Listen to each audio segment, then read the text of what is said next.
Há quase 70 anos, esses homens eram meninos recém-saídos da escola. De uma só tacada, você deixa de ser um menino e se torna um homem. Jovens demais para serem envolvidos pelo momento mais sombrio do mundo, o último ano da Segunda Guerra Mundial.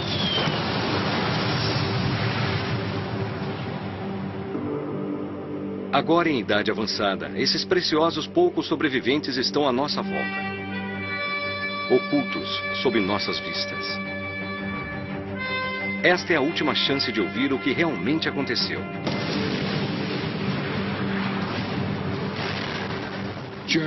Corpos de alemães, corpos de canadenses, corpos de britânicos. O cheiro, o fedor. Isso é a guerra. Isso é a guerra. Do desembarque nas praias do dia D, a luta na Batalha das Ardenas do inverno congelante e o avanço pela Europa revelando os verdadeiros horrores da Alemanha nazista. Como os seres humanos podem fazer aquilo a outros seres humanos? Como podem fazer isso? É a história deles nas palavras deles, não aquela escrita por generais e historiadores. Depois de todos esses anos, isso ainda mexe comigo. Se houver filmagens originais, veremos onde eles lutaram. Se os registros não existirem, usaremos bombas reais e armas para ilustrar o que os veteranos passaram.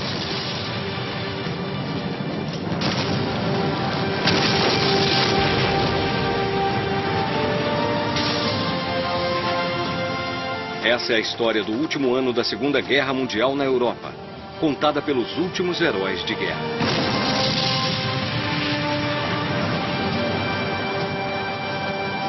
Heróis de guerra.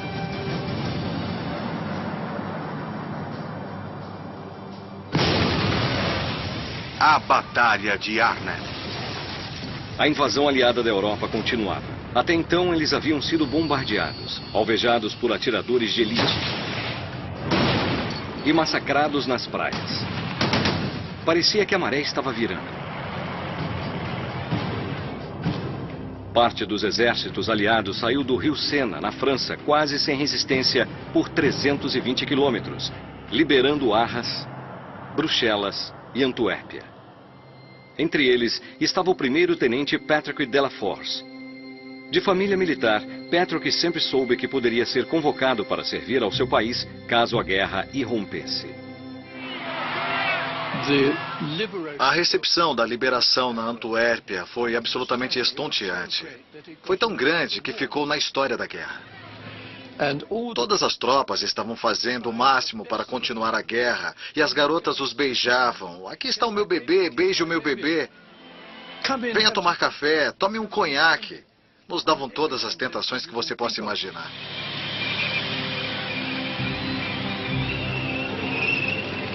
Para alguns, era a primeira vez que viam rostos amistosos.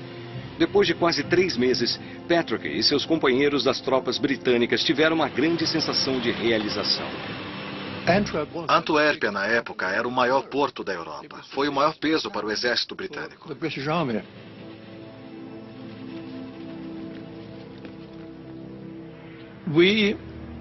Nós fizemos cerca de 5.000 prisioneiros. E o melhor lugar para colocá-los temporariamente era num enorme zoológico belga. Meu general, Pip Roberts, me disse que a Cruz Vermelha tinha sido avisada que colocar prisioneiros desarmados num zoológico não estava de acordo com a Convenção de Genebra. Então, ele simplesmente escreveu de volta dizendo: bem, os belgas comeram todos os animais, então qual é o problema? Depois de tomar a cidade da Antuérpia, a próxima tarefa dos aliados era abrir o porto. Isso daria a eles uma linha de abastecimento crucial que atenderia as forças em terra que avançavam para a Alemanha. O inimigo sabia que tinha que impedir, então apontou a sua mais nova e mortal arma contra a Antuérpia: o foguete V2.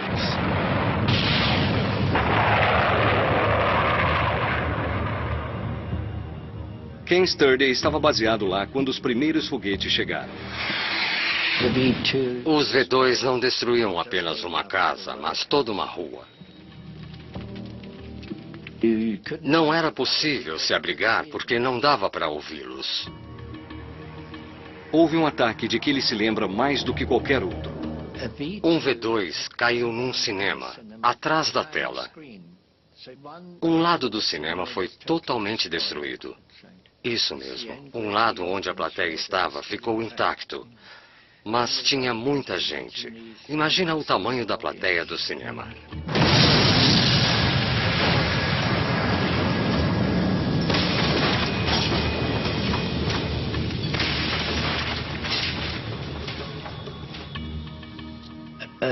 Um grupo nosso, com os fuzileiros, foi chamado para cuidar dos corpos. Mesmo a esta altura, tendo visto muito na Normandia, havia algo naquilo que era muito irreal. Era como um terrível pesadelo.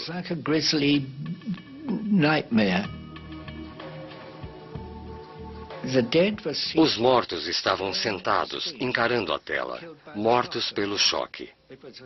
Foi a onda de choque que matou as pessoas que olhavam para a tela.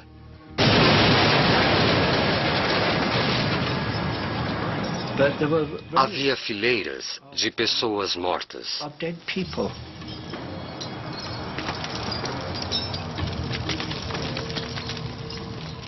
Eu consigo falar disso agora, mas por um tempo eu não queria nem pensar naquilo.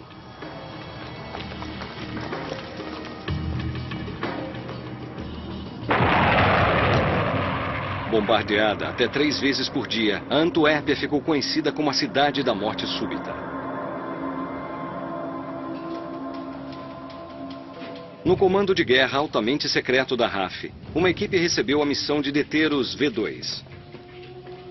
Um grupo seleto foi enviado à Bélgica.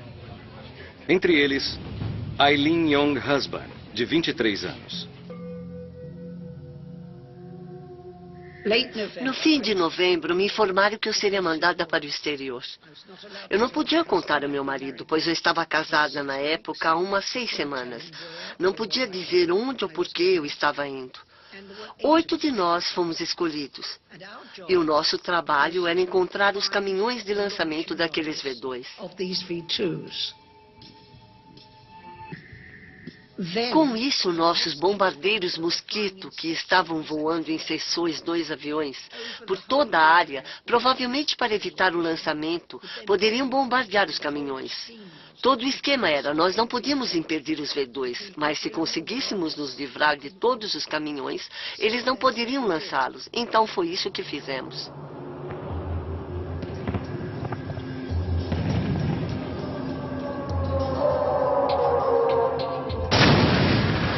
Se Eileen e seu grupo não tivessem tentado deter os V2 apontados para Antuérpia, o avanço dos aliados poderia ter sido interrompido. Os aliados também precisavam controlar o porto da Antuérpia para garantir uma rota de suprimentos para o avanço das tropas. Isso significava proteger o estuário do rio Escalda, ligando o porto ao Mar do Norte. E ele ainda estava nas mãos dos alemães. Esta tarefa foi dada ao primeiro exército canadense. Para os generais, era apenas um pequeno avanço pelo mapa. Mas para os homens em terra, o terreno era como um campo de treinamento. Tomando o rio Escalda. Ferido na Normandia, o rapaz de 20 anos que trabalhava em fazenda, Bill Davis, estava de volta à sua antiga unidade, bem a tempo de lutar essa batalha. Eu, como a maioria dos homens no exército canadense, me achava o máximo. Mas havia medo, não há dúvida sobre isso, havia medo. Mas acho que muitos de nós pensavam, tudo bem, vamos mostrar a eles do que somos capazes. Esses caras se acham durões? Esperem até encararem os canadenses. A confiança de Bill não durou muito. Os diques foram inundados, havia armadilhas explosivas por toda parte e o outono estava chegando. À frente deles havia um charco plano com pouca, porém preciosa cobertura. Foi o trabalho mais sujo que tivemos em toda a guerra. Tomar o rio Escalda. O tempo estava ruim, o frio, neve, chuva, e nenhum lugar para se aquecer ou secar.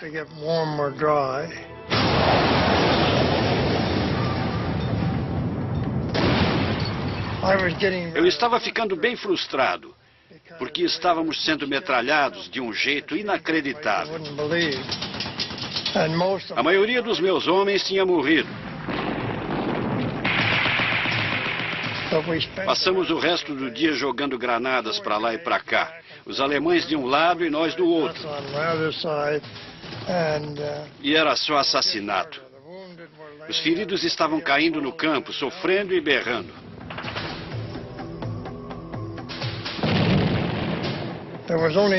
Restavam somente 19 de nós, de uma companhia de mais de 100. E quando estávamos recuando, eu cruzei com o comandante da nossa companhia, Major Popham, que estava caído lá. Tinha sido atingido na cabeça no começo do dia. Então eu fui pegar o estojo de mapas dele, documentos e tudo, para os chucrutes não pegarem. E levei um tremendo susto.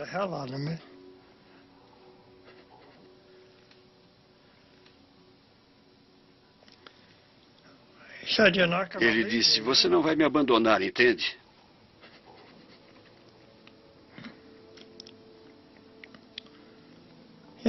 Você não vai me abandonar aqui, Scoop. Era o meu apelido. Eu só disse... Eu não sabia o que dizer no começo, porque o escalpo dele estava aberto atrás. Eu coloquei então uma faixa nele e disse, Major, eu não consigo carregar o senhor, mas vamos o mais longe que pudermos. E nós fomos apoiados um no outro. Levei ele até onde havia alguns jipes recolhendo os feridos, e foi a última vez que o vi. Eu queria colocá-lo numa maca, mas ele não queria ir.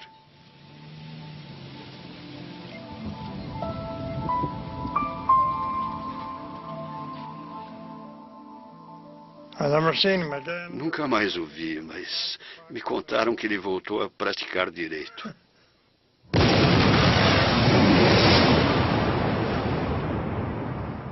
O primeiro exército canadense estava tentando tomar o vale do rio Escalda para liberar o porto da Antuérpia como rota de suprimentos. Os alemães estavam determinados a impedi-los e atacaram com artilharia pesada e morteiros.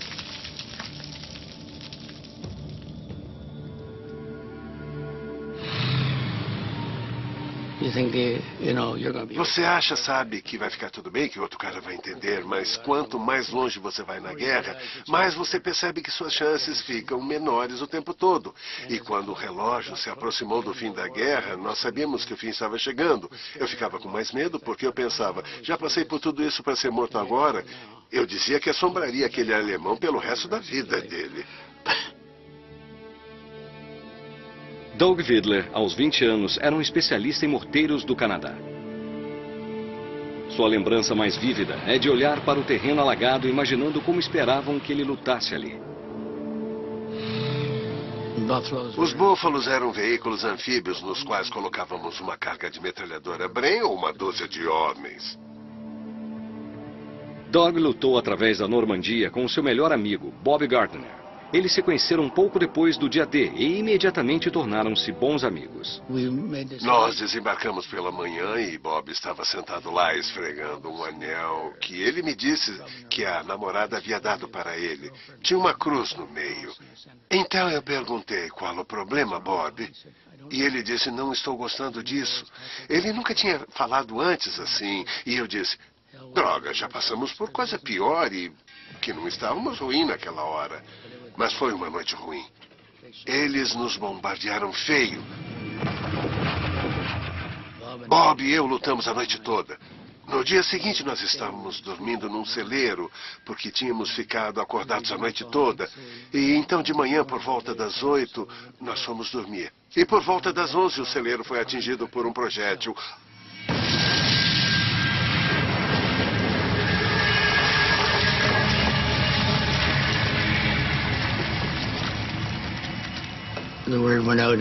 Então alguém perguntou, alguém ferido? E o Black disse que fora atingido no joelho. Então eu chacoalhei o Bob e perguntei, Bob, o Black foi atingido? E o Bob rolou, estava com um estilhaço na cabeça. Só um estilhaço, mal sangrava. Ele estava morto.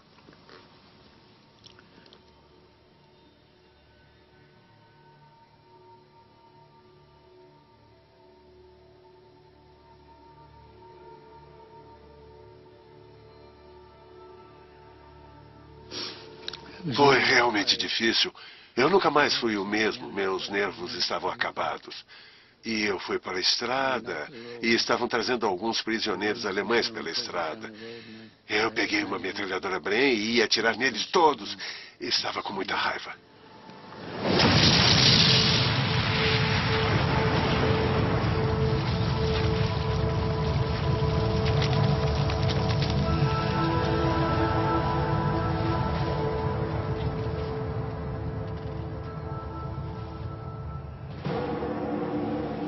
Era crucial que os canadenses defendessem o Vale do Escalda. Tropas de paraquedistas britânicos e americanos em breve precisariam de suprimentos. Eles receberam ordens para saltar atrás das linhas inimigas e capturar uma série de pontes sobre canais e rios entre as fronteiras holandesa e alemã. Ao mesmo tempo, tanques britânicos e a infantaria avançariam na direção deles, unindo forças e cruzando as pontes para a Alemanha. Os generais prometiam que, se esse plano funcionasse, ele poderia acabar com a guerra até o Natal. Operação Market Garden. Com apenas 18 anos quando se alistou, um dos paraquedistas britânicos era Bill Bloys. Ele mal podia esperar para saltar em território inimigo. Nós tínhamos recebido 16 missões na França e na Holanda. E todas elas foram canceladas. Às vezes os aviões estavam no ar. Podiam estar voando e, de repente, eles viravam e voltavam. E o pessoal estava ficando cheio daquilo. E eu me lembro, o nosso líder, eu lembro dele chegando e dizendo: não vai ter mais nenhum alemão para matar quando a gente chegar lá. A frustração crescia, como se lembra o então aprendiz de ferreiro de 21 anos, Johnny Peters. Eles nos chamavam de Exército Natimorto, porque nós estávamos lá há 3 semanas e nada acontecera. 17 de setembro de 1944. Finalmente a hora chegou e ficamos felizes por sair, porque nós queríamos começar a lutar. Era o nosso propósito. Em 17 de setembro de 1944, esse lançamento maciço de paraquedistas envolvia 30 mil homens, o maior da história. Realmente dava para passar de um avião para o outro através de todo o canal. Era tão grande que alguns aviões ainda estavam decolando na Inglaterra, enquanto os homens estavam saltando na Holanda. Parte dos paraquedistas dos Estados Unidos receberam ordens de saltar em Eindhoven, Von e Wegel e tomar as pontes para o avanço das forças em terra. Um dos homens responsáveis por levá-los ao seu alvo era o tenente de 21 anos, Frank Gregg.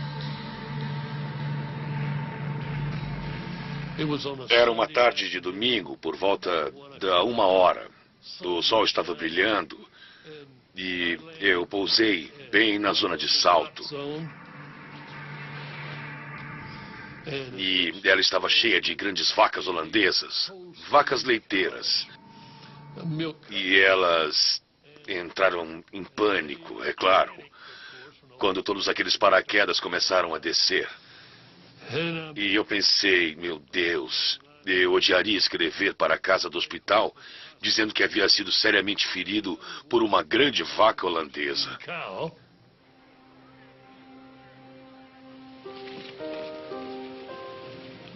O povo holandês apareceu, todos carregando feixes de flores e suco de maçã.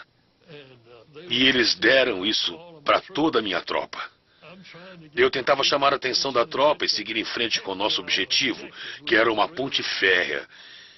E então, enfim, nós finalmente conseguimos afastá-los das vacas e depois das pessoas.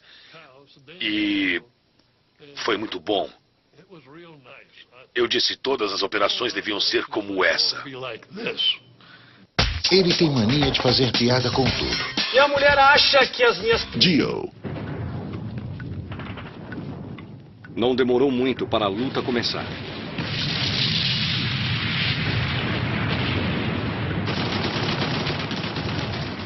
Os alemães atacaram, e atacaram pesado, porque eles estavam se retirando da Normandia e toda a área ao longo do Canal da Mancha e da Bélgica. Então havia um terrível grupo de alemães na Holanda e nós os encontramos.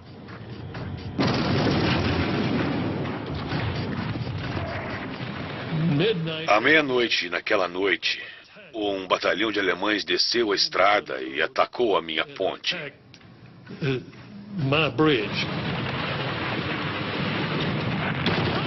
Eu não achei que sobreviveria, porque perdi cerca de 1/3 da minha companhia. Quando se perde um homem, porque todo mundo é importante numa pequena unidade de paraquedistas, mas quando se perde a metade de um pelotão, isso é devastador.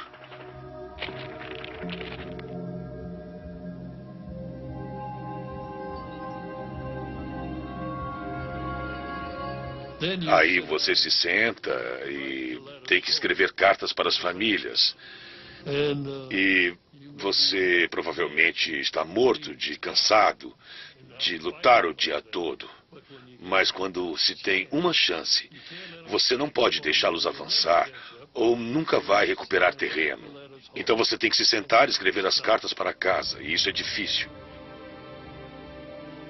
É com profundo pesar que eu informo que seu filho ou sobrinho, ou seja lá quem for o parente mais próximo indicado no registro, foi ferido em ação e morreu em seguida no hospital, ou foi morto no campo de batalha, ou seja lá onde foi. Nós tínhamos que ser muito brandos, porque estávamos sob uma rígida censura. Sabe, na época, era só o que você podia dizer. Ele foi um bom soldado.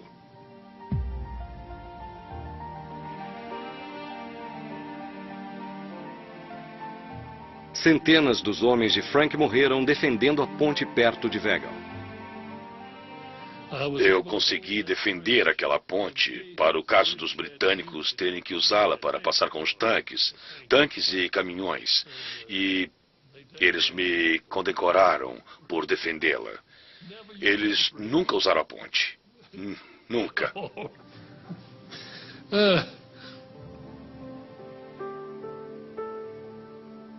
Frank Gregg e seus companheiros americanos defenderam suas pontes.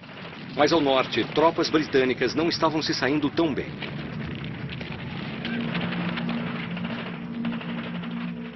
Elas foram instruídas pelo general Browning a defender uma ponte por 48 horas. Forças em terra a 100 quilômetros de distância viriam substituí-las.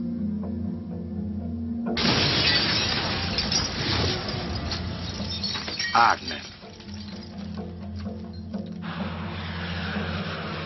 As coisas começaram mal quando as tropas saltaram a 10 quilômetros do alvo, a ponte de Arnhem. Elas foram lideradas pelo major de brigada de 26 anos, Tony Hibbert.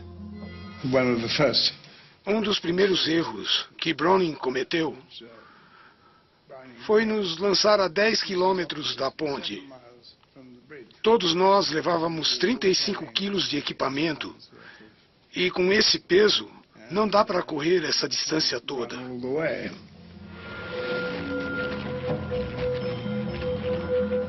Com 93 anos, Tony Hibbert é um dos poucos oficiais que lutaram em Arnhem e que ainda estão vivos hoje.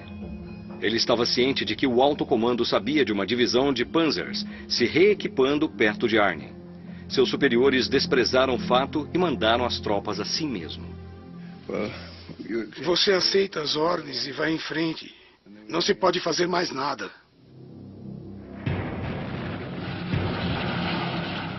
Enquanto Hibbert e seus homens começavam a assumir posição defensiva, a ponte começou a tremer.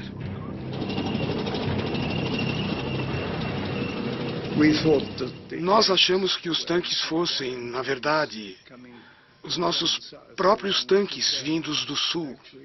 Aqueles que realmente viriam nos dar apoio. E nós tínhamos umas 160 pessoas na ponte e todos eles tiraram os capacetes, puseram as boinas e saíram para saudá-los.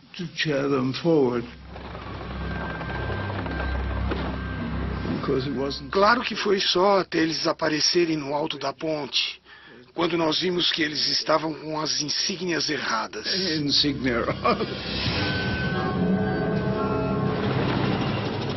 Eram panzers alemães, seguindo para a ponte de Arnhem, diretamente para Tony Hibbert e seus homens.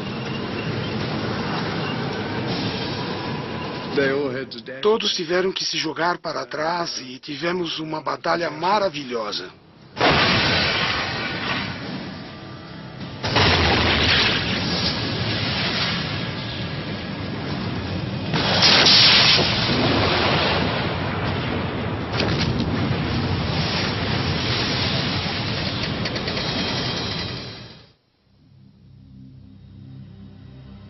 Os homens na ponte de Arnhem haviam acabado de repelir o ataque de uma divisão de panzers alemães. Eles ainda estavam imobilizados sob fogo pesado, mas mantendo sua posição. Os tanques que viriam auxiliá-los ainda estavam a quilômetros de distância. Para Tony Hibbert e seus homens, a luta agora se espalhava da ponte até as ruas de Arnhem. Houve um número significativo de lutas homem a homem, com muito trabalho com as baionetas. Quando as coisas ficaram realmente difíceis, o cabo mandou armar as baionetas e sair. E os alemães saíram correndo, pois não gostavam disso. Eles posicionaram atiradores por toda a cidade. Então os britânicos fizeram o mesmo. Johnny Peters, de Liverpool, tinha um dom natural com o rifle. Os alemães continuaram atirando daquelas áreas o dia todo. Era como estar num filme de bang bang. Eles estavam se exibindo, ting, ting. Foi cômico na hora. Mais tarde, a patrulha de alemães passou bem na nossa frente. Um oficial com uns 20 ou 30 soldados. Nós abrimos fogo contra eles, e eles eram um alvo fácil, entende? Nós matamos vários dos homens deles. Eu vi um sujeito e o sargento Watkins disse, pegue aquele homem. Então eu tive sorte e o acertei. Nós fomos treinados para matar. O primeiro homem que eu matei, eu mirei nele e pensei comigo mesmo antes de atirar. Ele tem uma mãe, ou uma namorada, ou uma esposa. E foi a única vez que pensei nisso antes de atirar nele.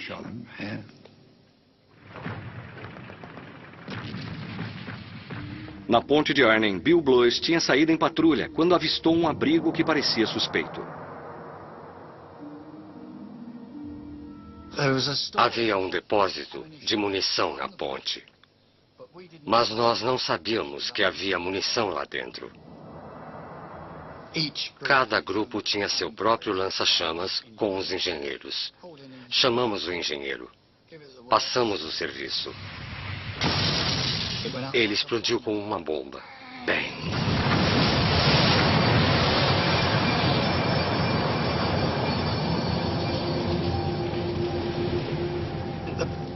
A ponte balançou. Pegou fogo para todo lado. Ah, meu Deus.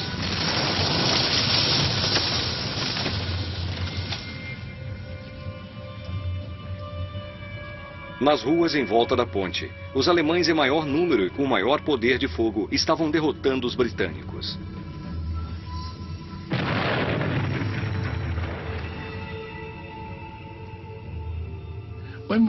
Quando estávamos na casa, devia haver um esquadrão de nós naquela casa. Os chucrutes começaram a atirar, é claro. Nós então corremos e entramos na casa ao lado. Eles nos seguiram e nos deixaram entrar nela. Eles tinham aqueles tanques enormes e explodiram à frente das casas. E eles as derrubaram, uma de cada vez, enquanto nós saíamos. E eles nos seguiam e nos deixavam entrar.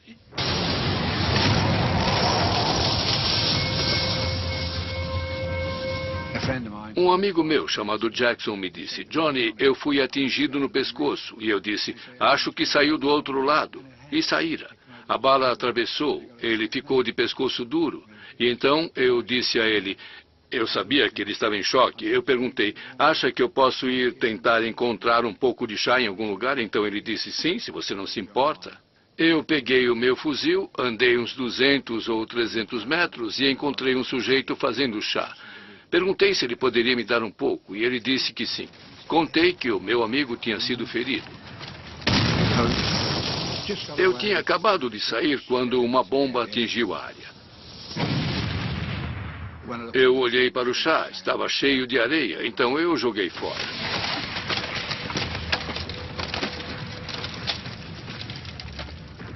E voltei para onde ele estava.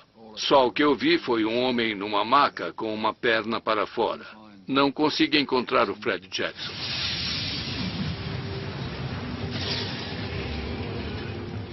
Johnny nunca encontrou o Fred Jackson. Se não tivesse ido buscar o chá, Johnny poderia não estar vivo hoje.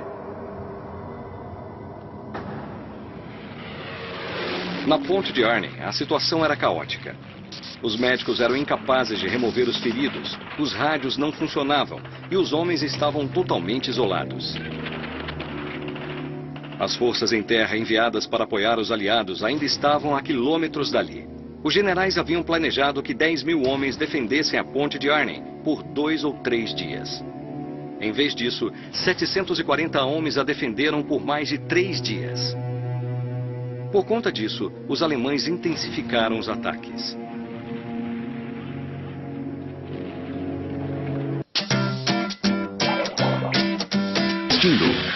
Heróis de Guerra, no Nat Geo.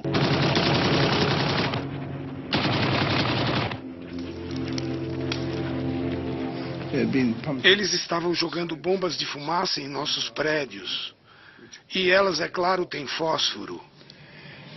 E pelo menos metade dos nossos homens no prédio do quartel-general daquela brigada teve que passar o tempo todo apagando incêndios.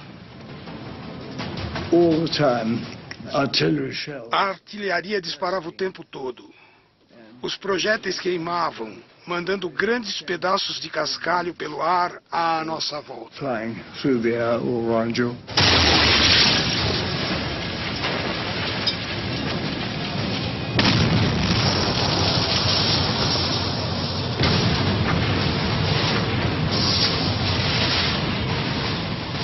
Arnhem estava em chamas e as tropas não tinham mais onde se esconder.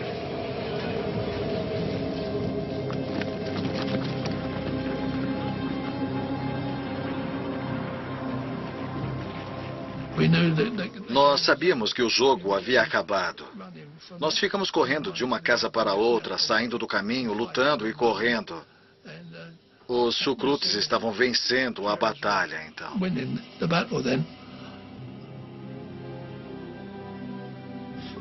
Nós tínhamos 2 médicos e eles estavam trabalhando como loucos. As baixas começaram a crescer muito mesmo. E os alemães sabiam disso. Eles estavam virtualmente sem dormir. Estávamos sem água. Nós ficamos sem comida e sem nenhum medicamento. E todos eles mantiveram um moral elevado. E ainda estavam rindo e brincando. Eles não pensavam neles mesmos como gente muito valente. Eles eram os melhores.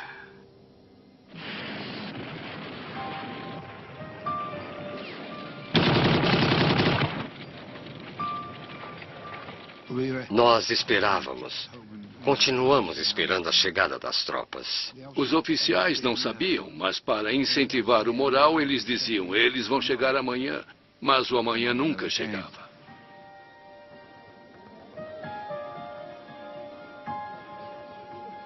Incapazes de tratar dos feridos, os aliados perceberam que teriam que engolir o orgulho e levantar a bandeira branca. Tudo estava destruído. Eu senti vergonha por estarmos lá e desapontarmos aquelas pessoas. Para mim, aquilo nunca devia ter acontecido.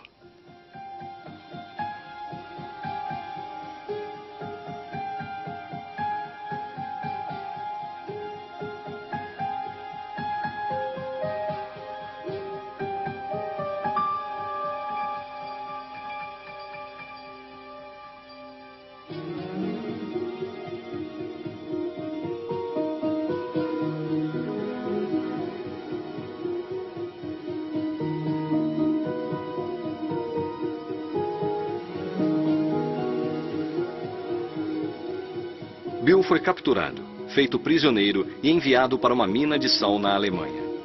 Ele escapou, foi pego, mandado de volta para a mina de sal somente para escapar novamente. Johnny Peters foi um dos que teve sorte. Ele fugiu atravessando o Reno de barco. O homem do Daily Express tirou uma foto, todos sorrindo nela. Então, saiu no Daily Express, aparentemente no dia seguinte. E a manchete foi, eles lutaram como leões. Então, a minha mãe, minha mãe não tinha como comprar um jornal. Alguém foi e disse, tem um jornal aqui com os rapazes lutando em Arnhem, são paraquedistas. E minha mãe disse, é o meu filho, e desmaiou. Ela me reconheceu.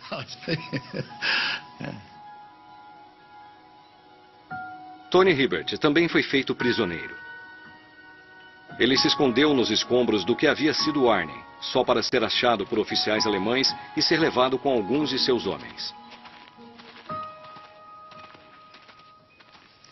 A cerca de 16 quilômetros de Arnhem, o caminhão foi parado e quando ele recomeçou a andar, eu, com outro oficial, pulamos do veículo e daí eu consegui escapar.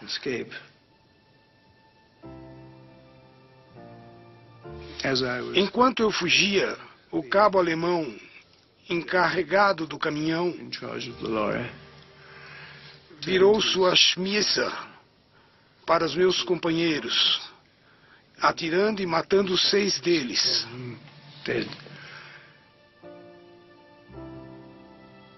Isso irá ficar comigo pelo resto da minha vida. Acho que é a única vez que me lembro de alguma emoção real. O ataque aéreo maciço havia falhado. As tropas haviam pousado em locais diferentes, quase a esmo por toda a Europa, e não conseguiram se conectar. A Operação Market Garden fora um desastre. Os canadenses tiveram mais sucesso. Eles quase tomaram o Vale do Escalda e o estuário que abriria o porto da Antuérpia. A ilha de Walcheren era a fortaleza final ainda em mãos inimigas. Ela estava pesadamente fortificada com enormes plataformas de artilharia de concreto. Ilha de Walcheren. Para apoiar os canadenses, os generais enviaram destacamentos de fuzileiros. Entre eles estava Jim Kelly, de Liverpool. Eles disseram que tinham de tomar aquela ilha. E ela se tornou tão importante porque ela dominava o estuário do Escalda. E nada podia passar por ela porque lá havia uma artilharia maciça em plataformas de concreto enormes.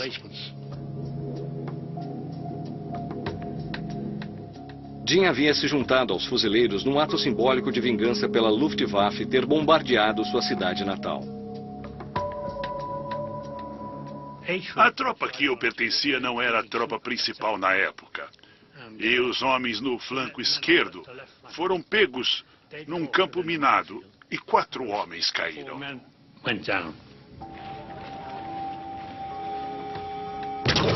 Escondidos com cuidado abaixo da superfície inundada, os alemães haviam coberto o terreno com minas conhecidas como betes saltitantes.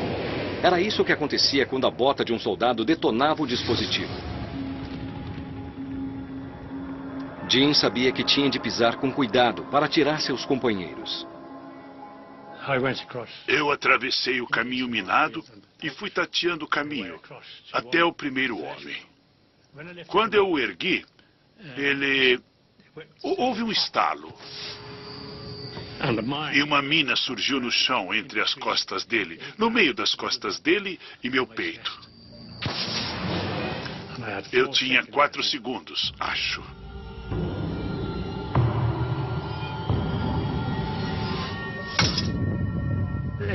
Ela não explodiu. Então eu retirei pelo caminho pelo qual viera e assim fiz até tirar os 4. Com todos em segurança fora do campo minado, Jim e os demais ainda tinham de tomar os abrigos antiaéreos. E nas plataformas de concreto que eles usavam, eles tinham um hospital inteiro em uma delas. Enquanto se aproximavam, eles não faziam ideia de que resistência iriam enfrentar. Quando chegamos em cima deles, eles apenas fecharam as portas e ficaram lá dentro. Nós batemos nas portas e gritamos com eles para que saíssem. Nós acabamos, na maior parte das vezes, apenas deitados sobre eles durante a noite, morrendo de frio. Na manhã seguinte, eles saíam com todo o equipamento empacotado, com suas mochilas e tudo mais. E eles saíam e apenas se rendiam. E nós fizemos isso bateria, por toda a ilha. Derrotados, os alemães estavam desistindo. Jim e seus homens começaram a se mover rapidamente de abrigo em abrigo entre as dunas, assumindo que levariam todos os alemães como prisioneiros. Nós descemos as dunas de areia e assim que chegamos à depressão, os alemães atiraram. Eles sabiam que haviam nos aprisionado naquele buraco. E logo em seguida veio uma chuva de projéteis e morteiros sobre nós. Pagamos o preço. Nós perdemos 12 homens naquele dia e não podíamos nos permitir perder 12.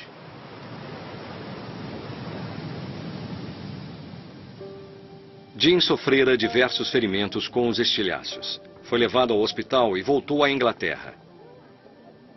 Foi mencionado na nota de deferimento por seu papel em Walcheren. Os homens haviam conseguido cumprir o objetivo dos generais: abrir o estuário de Escalda. Agora, munição e suprimentos poderiam passar pelo porto da Antuérpia e chegar às tropas na linha de frente.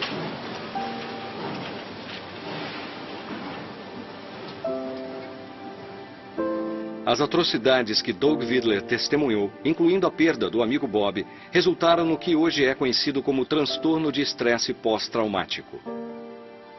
Perder meu melhor amigo e o bombardeio realmente me afetaram. No final, eles queriam que eu fosse sargento e eu recusei. Eu não queria ser responsável por outros homens. Eu já estava muito ocupado cuidando de mim mesmo. Doug recebeu tratamento e seus pesadelos por fim acabaram.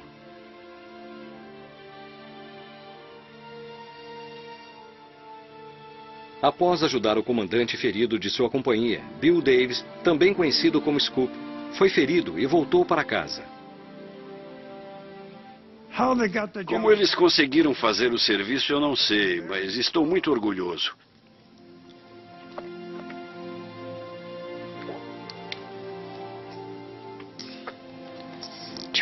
Por ter servido com aqueles homens. Muito orgulhoso. Esta é a pena vermelha que usávamos no gorro em vez de uma insígnia. E eu a uso em toda a chance que tenho.